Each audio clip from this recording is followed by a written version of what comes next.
लड़की जो कि एक लड़के से बहुत प्यार करती थी, अब अपना सब कुछ उसको मानती थी, और वो लड़का भी उस लड़की को प्यार के वादे किया करता था। हमेशा जीने मरने की कस्में खाई उसने कि हम साथ रहेंगे, साथ जिएंगे, साथ मरेंगे, और बहुत बड़े बड़े वादे किए। लेकिन आखिर ऐसा क्या हो गया कि लड़की जैसे ही प्रेग्नेंट हो गई, वो लड़का उसको छोड़ के चला गया। क्या है पूरी घटना, जानने के लिए बने रहिए फ्रेंड्स मेरी पूरी वीडियो में। आप सभी को मेरा प्रणाम, मैं सरिता राठौर। कैसे हैं आप सभी फ्रेंड्स? कहाँ से आप मेरा वीडियो देख रहे हैं ये कमेंट ज़रूर करिएगा, क्योंकि मुझे अच्छा लगेगा अगर आप कमेंट करेंगे कि आप कहाँ से मेरा वीडियो देख रहे हैं फ्रेंड्स। तो प्लीज़ कमेंट ज़रूर करिएगा, और नेक्स्ट वीडियो में जो अगला वीडियो आएगा मैं आपके कमेंट को ज़रूर उसमें पढ़ूँगी। तो फ्रेंड्स आज की जो मैं सच्ची घटना आपको बताने जा रही हूँ दरभंगा बिहार की है। बिहार के दरभंगा से शुरू होती है मधुबनी की ये जो कहानी है। एक लड़का और लड़की नेहा, लड़का अशोक एक दूसरे से प्यार करते हैं, और जब दोनों एक दूसरे से प्यार करते हैं और कस्में खाते हैं साथ में जीने मरने की, समाज की चिंता किए बगैर दोनों एक साथ रहते हैं, धीरे धीरे इनका जो प्यार होता है परवान चढ़ने लगता है। इतना ज़्यादा एक दूसरे से प्यार करते कि एक दूसरे के बिना रह नहीं पाते हैं। जब ये सब चीज़ें चल रही थी तो जो गांव के जो लोग थे उन्होंने बोला कि ये दोनों, सबको पता था कि ये इन दोनों का जो है प्रेम प्रसंग चल रहा है। यहाँ पर बहुत ज़्यादा ये जो लड़का था इतना प्यार करता था, बोलता था कि मैं तुम्हारे बिना जी नहीं सकता। लड़की भी बोलती थी मैं भी तुम्हारे सिवा नहीं रह सकती हूँ। ये वादे लड़का और लड़की दोनों किया करते थे। लेकिन धीरे धीरे जैसे ही 3 साल से दोनों साथ में थे, रिलेशनशिप में थे, तीनों एक साथ रहते, लेकिन धीरे धीरे जैसे ही समय व्यतीत होता है लड़की प्रेग्नेंट हो जाती है। जब लड़की प्रेग्नेंट हो जाती है तो जो लड़का था, जो प्रेमी था, उसका जो स्वभाव होता है धीरे धीरे बदलने लगता है। अब सोचिए अगर आप किसी रिश्ते में हैं और आप उसको सब कुछ मान रहे हैं, ठीक है, उसके बाद में जब वो लड़की प्रेग्नेंट हो जाती है तो वो जो लड़का था उसका स्वभाव बदला।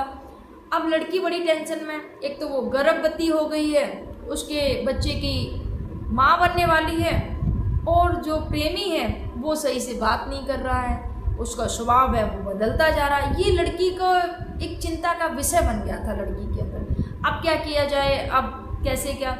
धीरे धीरे समय व्यतीत होता है, लड़की को जो प्रेग्नेंट थी समय बढ़ता है। एक नन्हे मेहमान की तैयारी थी घर में आने की, लेकिन जो प्रेमी होता है वो उसका बदलता हुआ स्वभाव लड़की को टेंशन में डालता था। फिर वो 4 लोगों से बात करती है लड़की की, ऐसे ऐसे करके बात है। 4 लोगों को जब पता चलता है कि प्रेग्नेंट है, उसकी शादी की बात करते हैं। लड़का शादी के लिए मना करता है कि नहीं मैं शादी नहीं करूँगा।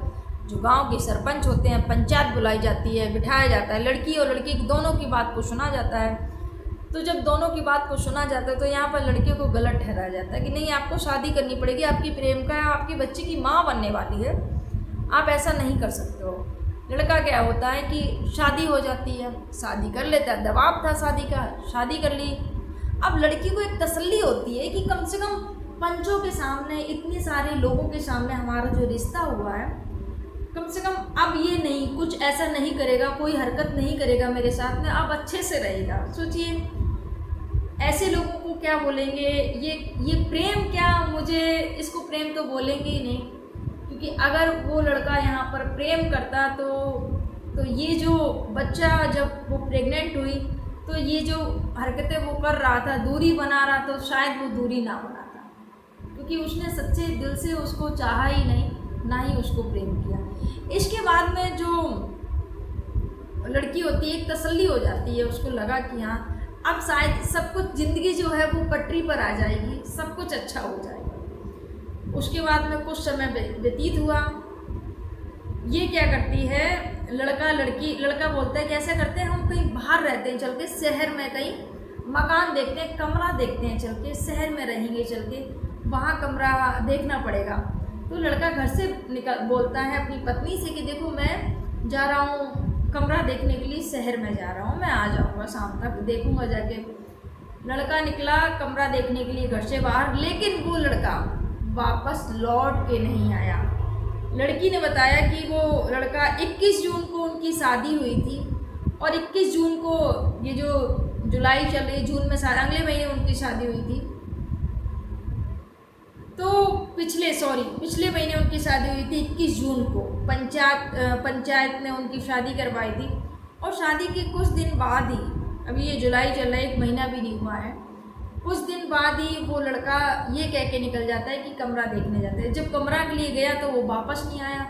अब जो प्रेमिका होती है, जो पत्नी होती है, वो परेशान हो जाती है कि कमरा के लिए बोल के गए, देखकर वो वापस नहीं आए, अब क्या किया जाए। गांव वालों से बात की गई। अब उसने सोचा, लड़की ने, कि अब मैं अकेले में कैसे रहूँ। ससुराल जाती है और जब अपने ससुराल जाती है तो वहाँ पर जो ससुराल वाले होते हैं, जो सास ससुर होते हैं, उसको अपनाने से ही इनकार कर देते हैं कि नहीं, मैं तुम्हें अपनी बहू ही नहीं मानती हूँ। ससुर ने भी बोला कि मैं तुम्हें अपनी बहू नहीं मानता हूँ, चली जाओ यहाँ से, यहाँ तुम्हारे लिए कोई जगह नहीं है। ससुराल से उस लड़की को वहाँ से भगा दिया जाता है। अब जब ससुराल से वहाँ से उसको भगा दिया जाता है, लड़की एक तो प्रेग्नेंट, दूसरी ये सब परेशानियाँ, उसके बाद में फिर वो उसी गांव में आ जाती है। जब उसी गांव में आ जाती है और सरपंच से बताए कि ऐसे ऐसे कर, अब जो गांव के लोग थे वो भी दुखी हो जाते। अब क्या किया जाए, ससुराल में जगह नहीं, वो लड़का भी छोड़ के चला गया है। फिर उसके लिए गांव वाले ही एक जगह देते हैं, उसके लिए एक रूम बनवा देते हैं कि अब तुम यहाँ पर रहो।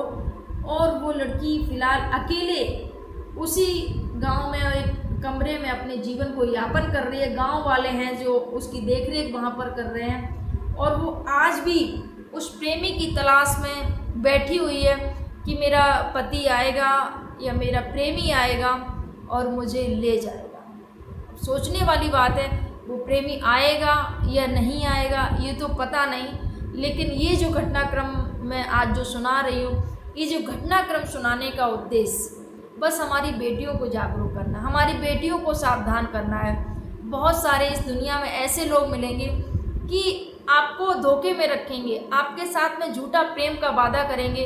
झूठा प्रेम का वादा करने के बाद में आपको अपनी बातों में फंसाएंगे और बातों में फंसाने के बाद में वो इस हद तक गुजर जाएंगे आपके साथ में कि फिर वो आपको कहीं का नहीं छोड़ेंगे। तो मेरी बहनों, जैसे कि इस बेटी के, इस बहन के साथ में हुआ, ये जो बहन ने फैसला लिया बहुत ही गलत लिया। अगर ये अपने माता पिता के कहने से आज ये जो सब करती हैं, अगर शादी माता पिता के कहने से कहीं करती तो शायद ऐसे इनको प्रेग्नेंट अवस्था में ऐसे छोड़ के नहीं गया होता। अगर चला भी जाता तो सास ससुर थे, घर था कि हाँ उनके आश्रय में वहाँ पर रहती। ये जो है आज जो अकेली इस दुख में ये जो लड़की अपने जीवन को यापन कर रही, शायद इस दुख में अभी नहीं होती। फिलहाल तो ये धरने पर बैठी हैं कि मुझे न्याय मिलना चाहिए और मिलना भी चाहिए। ऐसे धोखेबाज लोगों को सज़ा भी मिलनी चाहिए। इस लड़की को तो न्याय मिलना ही चाहिए, ऐसे धोखेबाजों को सज़ा मिलनी चाहिए ताकि और किसी लड़की की ऐसी ज़िंदगी बर्बाद ना करें प्रेम के जाल में फंसा के। ये कैसा प्रेम है, महिला प्रेग्नेंट है, तुम्हारी प्रेम का, तुम्हारी जो पत्नी बन चुकी है, अब उसको छोड़कर अब तुम और कहीं भाग गए हो और किसी को फंसाओगे जाके। तो ऐसे लोगों को तो समाज में इनके खिलाफ तो कार्रवाई होनी चाहिए ऐसे लोगों के लिए, ताकि और किसी महिला को ये ऐसे वो ना कर सकें, अपने प्रेम के जाल में ना फंसा सके। बस इस वीडियो के माध्यम से यही बोलूँगी अपनी बहनों से, अपनी बच्चियों से, अपनी बेटियों से, कभी भी ऐसे किसी के प्रेम के चक्कर में फंसकर अपने घर से कभी घर से मत भागना। कोई भी बात है अपने माता पिता से बोलो। और ये जो 4 दिन का जो लोग ये दिखावा करते हैं, नहीं मैं तुमसे बहुत प्रेम करता हूँ ऐसे वैसे, ये सब बातें ही बातें रह गई हैं। जो सच्चा प्रेम करते हैं ना, उनको कभी शब्दों की ज़रूरत नहीं पड़ती है। और कोई भी लड़का अगर सच में अगर तुमसे प्यार करता है ना, तो कभी भी ऐसे कोई भी नौबत नहीं करे कि आपको भगा के ले जाए। क्योंकि एक जब व्यक्ति जब लड़की को जब भगा के लेके जाता है, उन माँ बाप से पूछिए उन माँ बाप पर क्या बीतती है। और वो लड़की भी हमेशा अपने माँ बाप के प्यार के लिए तरसती रहती है, क्योंकि जब लड़की घर से भाग जाती है माँ बाप का दिल टूट जाता है और उनकी जो पगड़ी होती है वो शर्म से झुक जाती है। एक बेइज्जती, एक बदनामी का एहसास करते हैं वो।